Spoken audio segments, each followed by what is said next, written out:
Bonsoir, dans votre émission Air Rétro Hebdo, nous allons largement parler numérique aujourd'hui. Avancées technologiques, infrastructures et investissements, mais également les dérives liées au développement rapide de l'Internet sont autant de points que nous allons en discuter avec notre invité Blancpain, plus connu sous le nom de Manip. Il était speaker lors du café numérique organisé par l'ONG Ogwelabs. Vous avez pris part déjà, on le rappelle, au café numérique récemment, 24. le 24. Comment déjà vous avez accueilli l'invitation et comment vous avez trouvé la manifestation? Alors, c'est tout à fait par hasard. D'abord, avant de commencer, j'aimerais vous remercier de m'avoir invité et vous dire que je suis très heureux d'être là et je suis souvent très heureux de parler de numérique. Je nourris cette passion depuis plus de 20 ans, donc à chaque fois que j'ai l'occasion d'en discuter avec des jeunes et des personnes qui sont intéressées, c'est avec un réel plaisir que je le fais. Pour revenir à votre question, c'est tout à fait par hasard que j'ai été convié à être speaker à ce café numérique, parce que moi, je regardais le numérique dans mon pays à distance. En fait, je travaille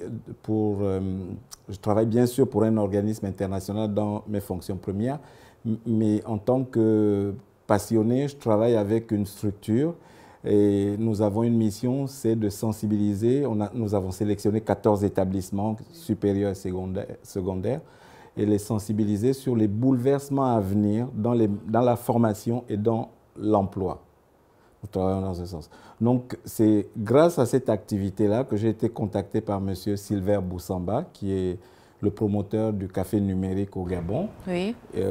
À être speaker et à participer au thème qui était les métiers du numérique. Effectivement. Donc, j'ai trouvé ça très intéressant, j'ai accepté de suite et j'ai participé. Donc, pour moi, c'est une très belle initiative. La preuve, c'est que les deux premiers événements du café numérique se sont déroulés au niveau de la petite salle, 100 places, et cette fois, 400 places. C'était la salle 400 où on a même dû refouler des gens puisque la salle était pleine et il n'y avait même plus de place pour accueillir. Donc, ça a été un très bel événement, très enrichissant.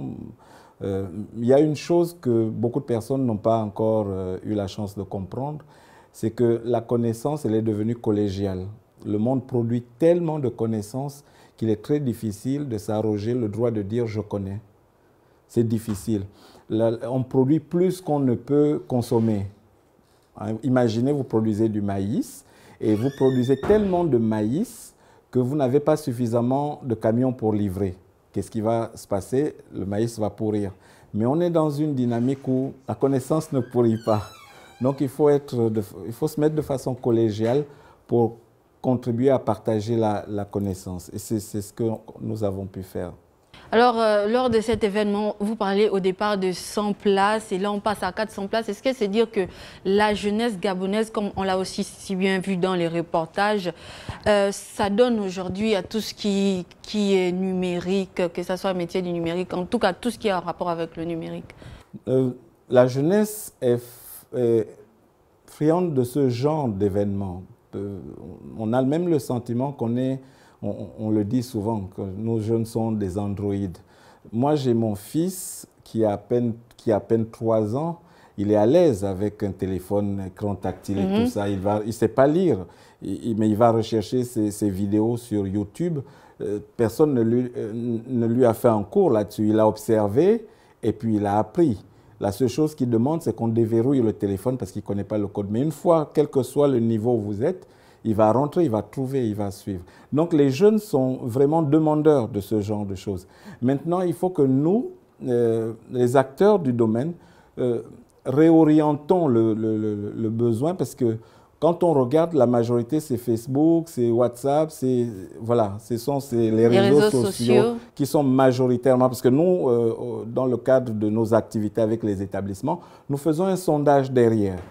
À chaque fois que nous faisons une conférence dans un établissement, nous faisons un sondage pour savoir quels sont les outils utilisés, comment, quel support, ainsi de suite. Et nous nous rendons bien compte qu'ils sont focus réseaux sociaux. Et nous nous battons pour les ramener vers ce qui est important dans le monde du numérique. Et depuis un échange, on parle numérique. Vous pouvez déjà nous dire, c'est quoi le numérique, le digital et puis ce que ça peut apporter de bon au pays? Alors, le numérique, tout le monde en parle et vous faites bien de poser la question. Tout le monde parle de numérique et de digital. Déjà, numérique, digital, c'est la même chose.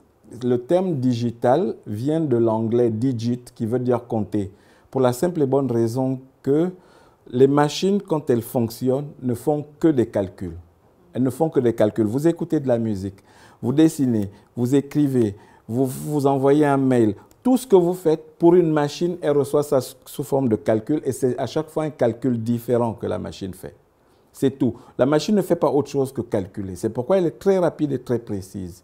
Donc, digit, qui veut dire compter, a donné le terme digital. Et nous, en français, on a dit le digital, comme un peu on dit le Boeing pour parler du gros porteur américain. Et on dit le Boeing. Et alors qu'on a créé un autre mot pour dire le gros porteur en français. Et ça a été la même chose. Le digital, on a d'abord utilisé digital en mettant le digital. Et les francophones ont choisi numérique, qui est proche aussi de compter en français, pour dire numérique, pour utiliser le terme numérique dans ce genre de situation. Mais donc, si vous dites digital, économie numérique, c'est la même chose. Si vous dites marketing digital, marketing numérique, c'est la même chose. Il n'y a pas de différence, simplement que l'un est anglophone, l'autre est francophone. Alors, voilà. Alors, c'était bien sûr le deuxième volet de la question. Qu'est-ce que ce, on va dire, numérique ou encore digital peut apporter de bien au Gabon? Mais on n'a pas le choix. On n'a pas le choix parce qu'on vit dans un monde qui est de plus en plus globalisé. On s'est rendu compte qu'on est parti de l'ère industrielle où, au départ, les gens travaillaient de façon artisanale. Et quand, pour moi, il y a deux grandes inventions. Il y a l'électricité et il y a la machine à vapeur. Ces deux grandes inventions ont vraiment dessiné l'ère industrielle puisqu'elles ont amené la création d'usines. Et en créant les usines, toutes les activités, du moins majoritairement, qui se faisaient de façon artisanale, se sont retrouvées à être faites de façon industrielle parce qu'on voulait accroître les cadences. D'accord? Et l'ère industrielle avait ceci de particulier, c'est qu'il y avait trois grands piliers. Oui. Il y avait ceux qui fabriquaient les produits, qui étaient propriétaires des grandes usines, toutes ces grandes familles-là. Ceux qui distribuaient, les grandes familles de la distribution. Et les derniers, c'était ceux qui détenaient les richesses, donc les banquiers.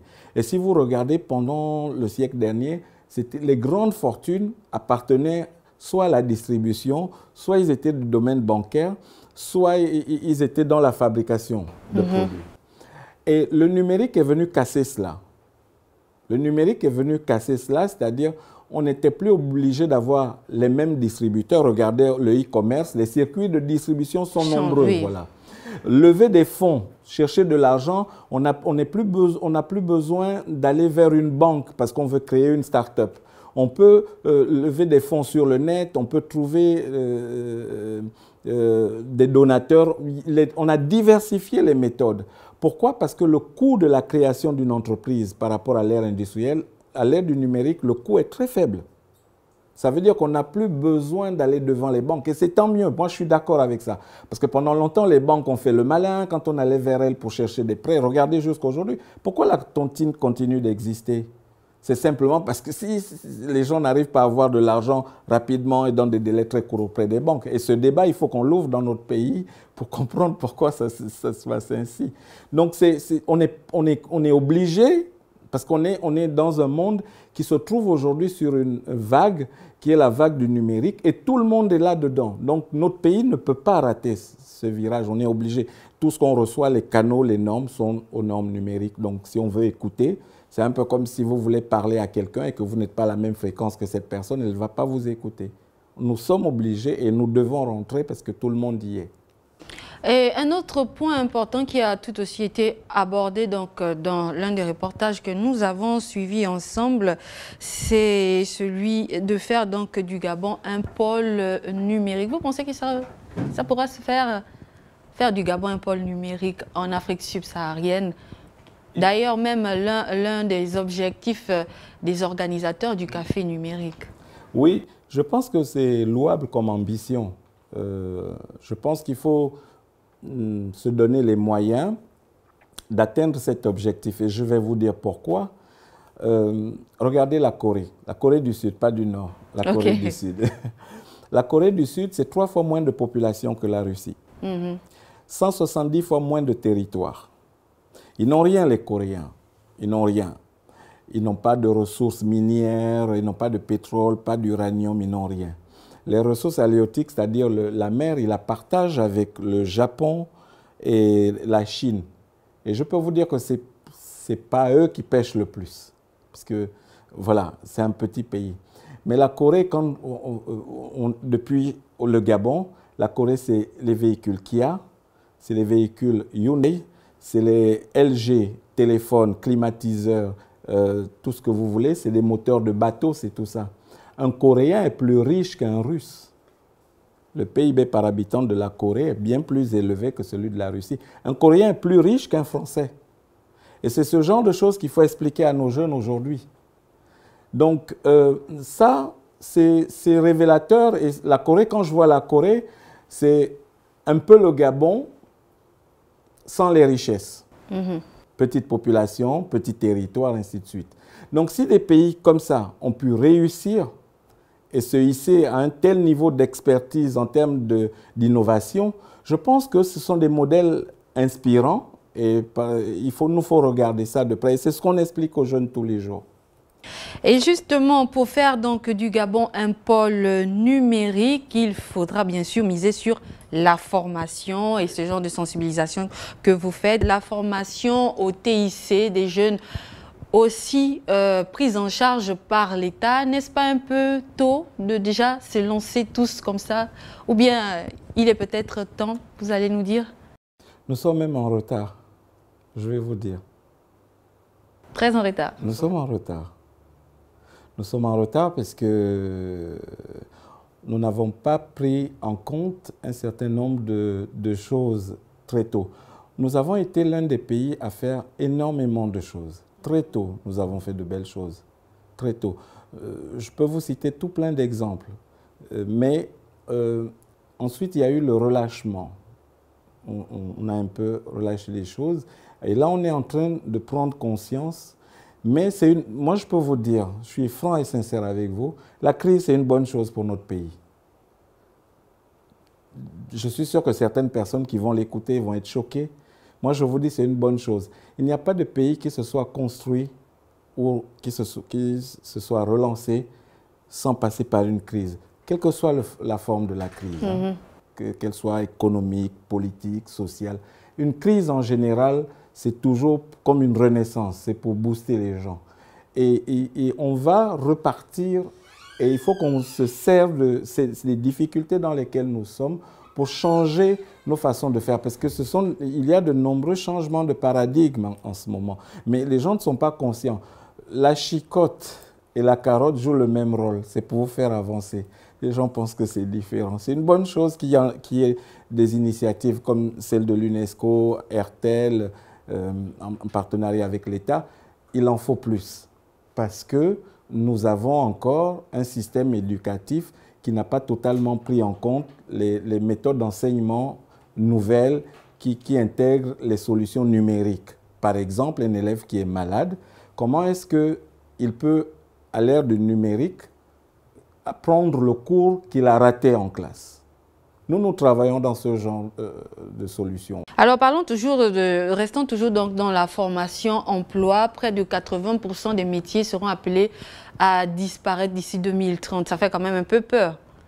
Je vais vous prendre d'autres exemples. Un des exemples qui a ouvert ma présentation au cours du Café numérique, j'ai expliqué aux gens que la plupart des métiers étaient impactés par la disparition dans la carrière des fonctions. La plupart des grands groupes de métiers sont impactés par la disparition des métiers à l'intérieur.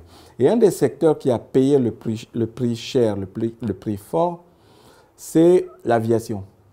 Je ne sais pas si vous le savez, à l'époque, à l'époque des premiers vols, les vols transcontinentaux, il y avait 5 personnes pour piloter un avion. Quand on faisait les vols entre les continents, il y avait 5 personnes pour piloter un avion. Il y avait le navigateur. Les boussoles dans les avions étant mécaniques, quand on s'approchait des pôles, les boussoles se déréglaient. Et on était obligé d'avoir une personne à bord qui avait des outils et une lunette pour retracer le bon chemin pour que l'avion ne se perde pas en l'air. Lui, il a été bouffé par la technologie en premier. Ensuite, il y avait l'opérateur radio. Son rôle, c'était de gérer les communications entre l'avion et le sol. Donc, pendant les phases de départ pour le positionnement de décollage, ensuite à partir du décollage et pendant tout le vol, il fallait toujours se signaler où est-ce qu'on était. On donnait des informations pour être sûr qu'on est toujours en vol et qu'on n'a pas eu d'avarie. Lui aussi, il a été bouffé, parce qu'on a donné ce boulot aux pilotes et les pilotes eux-mêmes, leur boulot ont été dégraissés. Ensuite, la troisième personne à avoir disparu, c'était le mécanicien navigant. Il avait un rôle de voir l'état de l'appareil, de voir le carburant, de s'assurer que l'avion est dans un état mécanique correct. Lui, il a été bouffé par la technologie. Ils sont restés 2.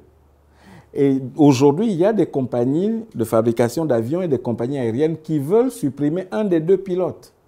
La seule chose qui a fait qu'à ce jour, ça n'ait pas encore lieu, c'est l'accident de la Germanwings, qui, je ne sais pas si vous êtes informé, l'avion allemand où le commandant de bord était sorti pour se soulager, le copilote s'est enfermé et a précipité l'avion dans les Alpes. Donc, si des secteurs aussi pointus sont en permanence en mouvement, je ne pense pas que ce sont des secteurs moins pointus qui ne subiront pas la disparition des métiers. Qu'est-ce qu'il faudrait faire alors pour ne pas se faire bouffer par la technologie, nous aussi? Mais on est comme les machines aujourd'hui. Nous sommes en permanence en mise à jour. Il faut être sûr que tous ceux qui apprennent aujourd'hui vont au moins changer entre 8 fois et 10 fois de métier dans leur vie. Parce que changer un métier, ça va être plus que maîtriser un métier, être capable de changer. Et ça va être ça, et ça va être accéléré de plus en plus. Ce que je vous dis est réel. Il y a des pays qui subissent là. On ne peut pas passer à côté. On ne peut pas. Donc, ne survivront que ceux qui auront pu s'adapter et puis changer. Vous avez connu Kodak, la maison oui, Kodak. Kodak. Où est Kodak aujourd'hui? Appareil photo. Kodak a fabriqué le premier appareil photo numérique. Kodak n'y a pas cru. Kodak, les autres ont pris l'appareil photo, on se sont enrichis dessus. Kodak est mort aujourd'hui. Kodak, c'était 135 000 personnes. C'est ça la vérité. Ça fait mal. Mais je vous dis, on n'est plus dans un monde... Les barrières sont tombées. Internet a fait tomber les barrières. Donc ça veut dire que la compétence qu'on n'a pas au Gabon, on l'aura via Internet. Avant, on voyait l'expatrié dans l'entreprise. On disait, ah, lui, c'est l'expatrié, il est expert en ceci. Aujourd'hui, l'expatrié, vous ne le voyez pas dans l'entreprise. L'expatrié travaille, il envoie son travail par Internet, il est payé, et puis même en ligne, et puis c'est bon. Voilà comment le monde fonctionne aujourd'hui. Et c'est ce que nous essayons d'expliquer aux jeunes Gabonais dans les établissements. On les prépare à ce nouveau monde-là, qui ne perçoivent pas, mais qui est dessiné tout autour d'eux. La compétition n'est plus locale. Elle est sous-régionale, régionale et mondiale. Alors, Monsieur Manip, 63 milliards, c'est ce qu'il a fallu à l'ANINF, l'Agence nationale des infrastructures numériques, pour matérialiser la stratégie nationale de développement numérique, ce qui a d'ailleurs valu la 6e place au Gabon en Afrique. C'est pas trop coûteux, 63 milliards, juste pour investir dans les nouvelles technologies et le numérique? C'est un choix politique. Je pense que l'ANINF applique l'ANINF applique la politique gouvernementale, la stratégie du pays. Et 65 milliards, ça a servi essentiellement aux infrastructures. Donc, la fibre optique. Vous savez que le Gabon a 2 câbles. Hein. On a 2 câbles en ce moment. Et ils ont même switché les câbles. Ça veut dire s'il y a un problème sur un des câbles, l'autre prend le relais. Donc, on est au niveau des infrastructures purement numériques, les supports, parce que ce sont des supports de transport de l'information. On est très avancé. Il y a de nombreux pays qui n'ont pas, par exemple, la 4G, ainsi de suite. On a beaucoup évolué. Mais ce qui nous reste à faire et qui n'est pas visible encore, c'est que nous avons construit des routes et il nous faut maintenant mettre la circulation dedans. C'est-à-dire les routes n'ont pas suffisamment de voitures. Et les voitures, c'est la data. Et c'est ce que nous faisons dans les établissements pour dire aux jeunes, il y a des métiers, parce que si les entreprises se digitalisent ou se numérisent, c'est-à-dire commencent à utiliser les outils du numérique, ce qui n'est pas simplement faire des mails, hein. Ça implique énormément de choses. Les infrastructures vont de plus en plus être utilisées, équipées, et donc le coût de la connexion va encore baisser et on aura raison d'avoir investi autant de milliards pour les infrastructures. Donc nous avons beaucoup investi, mais il nous faut maintenant récupérer cet argent en faisant la deuxième phase, qui est celle d'inciter à la digitalisation des entreprises, qui est celle d'inciter à la formation des jeunes avec toutes les solutions possibles. Aujourd'hui, vous pouvez suivre les meilleurs cours des meilleurs établissements du monde donnés par les meilleurs profs en ligne. Oui. Vous pouvez les suivre. Mais il nous faut aussi produire des contenus à nous. Il nous faut avoir un Google gabonais où pour apprendre aux jeunes des langues, si on utilise le numérique, ils pourront apprendre plus facilement parce qu'ils sauront qu'ils écrivent en anglais, ça traduit en Nzebi, en Pounou, en Fan, en tout ce que vous voulez, au Bamba, Teke. Donc c'est vers toutes ces choses-là qu'il faut travailler. C'est ça le but du numérique. C'est pas nous dénaturer, mais c'est comment le village gabonais, le village africain va être à l'ère du numérique. Comment on fait? Vous savez qu'on peut aujourd'hui construire une maison en 24 heures grâce aux imprimantes numériques. Donc nos élèves qui sont en train d'apprendre le bâtiment, voilà les outils qu'ils doivent utiliser. Voilà, donc quand nous parlions tantôt de reconversion et autres dans les métiers du numérique. Exactement. Parlons de ces métiers du numérique, il y en a qui vont certainement se poser la question, mais quels sont ces métiers du numérique aujourd'hui? Quels sont aussi ces métiers qui vont premièrement disparaître ou bien ces métiers qui vont que nous utilisons encore? Standardistes, ça n'existe plus. Nous, on a encore des standardistes. Ça a disparu.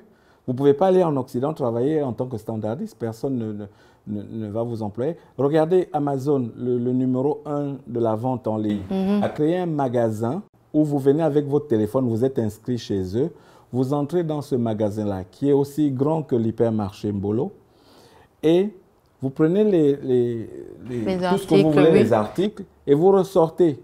En entrant, vous badgez simplement votre téléphone, et vous ressortez. Il n'y a pas de queue, il n'y a pas de caisse. Donc, former des caissières dans ce genre de pays, c'est... Voilà où on va. Les assurances. Je vais vous citer rapidement quelques métiers. Les assurances. Les Japonais ont une maison d'assurance où vous êtes tombé malade, on vous a fait des examens, ainsi de suite. Tout ce qu'on a fait, c'est dans le big data. Quand vous arrivez, c'est facturé, on envoie directement. Aucun individu n'intervient. Tous les secteurs touchés, armée, santé, éducation. Les juristes, tout le monde sera touché. Et il vaut mieux être formé à ça. C'est pourquoi nous utilisons les jeunes, parce que c'est l'élite de demain. Nous discutons avec eux parce que nous considérons que ceux qui ont mon âge, s'ils ne le font pas, tant mieux. Ils seront retraités à ce moment-là. J'espère que les robots vont payer leur retraite. Espérons-le aussi. Et donc, il faudrait donc aller vers cette pépinière, la jeunesse, pour déjà peut-être que vous, un jour aussi, votre métier, c'est un robot qui me posera des questions. J'attends me réformer. J'attends procéder à ma transformation digitale au sortir, bien sûr, de cet entretien. Voilà, quelque chose à dire par rapport, bien sûr, au métier du numérique, au digital, que nous n'avons peut-être pas eu l'occasion de vous poser comme question. Simplement insister sur le fait que ce n'est pas un jeu, ce n'est pas une blague. Nous ne sommes pas seuls au monde et nous ne pouvons pas continuer de croire que nous allons faire des choses qui soient typiquement locales ou gabonaises. Nous devons nous tourner vers le monde, mais nous tourner vers le monde avec les normes du monde. Et les normes du monde, c'est ce qui marche aujourd'hui, tout ce qui est numérique. Ça détruit des boulots, ça change des boulots, mais ça fait naître de nouveaux boulots. Et c'est un enjeu pour l'Afrique. Hein. On va pouvoir créer des boulots qui soient typiquement gabonais ou africains, qu'on ne peut pas faire ailleurs. L'iboga, par exemple. Travailler dans l'iboga, le fait que ce soit une plante un arbre qui pousse au Gabon. On peut créer un boulot autour du numérique dans l'Iboga qui soit typiquement gabonais. Et on va tendre vers ça. Voilà. Merci, Monsieur Blancpain. Monsieur Blancpain, plus connu donc sous le nom de Manip. Vous étiez speaker lors du dernier Café numérique. Merci encore pour votre entretien.